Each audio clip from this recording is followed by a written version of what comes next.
Ito yung biscuit na nabili ko sa sa Walmart hypermarket.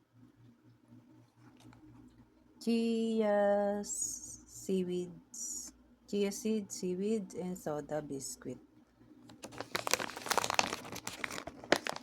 Ito yung laman niya. Titikman ko siya. Ito yung laman niya. Mamaya titikman ko siya. Ito na aking tea. Chamomile tea with cloves at saka tawag doon, luyang dilaw.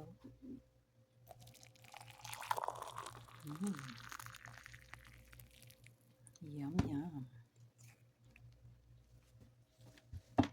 Yan natin siya dito sa biscuit. Perfect combination niya. Kaso meron akong turmeric tea at saka with combination of cloves and chamomile and turmeric tea.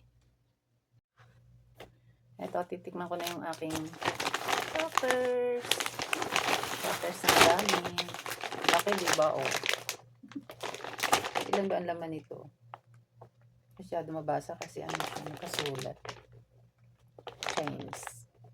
Chinese or I don't know kung ano. Korean or Chinese. Pero parang Chinese. Pero sabi niya, from New Zealand daw. Imported from New Zealand. So, ito na. Titikman ko na ang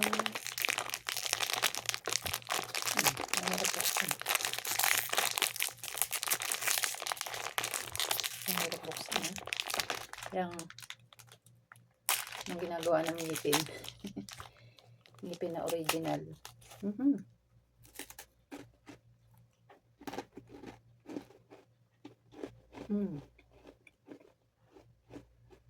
Masarap.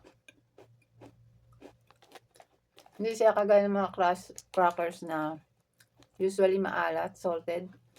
Pero siya, mas nalalasahan mo yung chia seeds at saka yung seaweed. Masarap. Mapapabili uli ako nito. Masarap siya sa pang tea. Happy morning, everyone. Today is Sunday. September ano ba? 28? September 28. So, ito ang nabili ko sa sa Walmart. Masarap.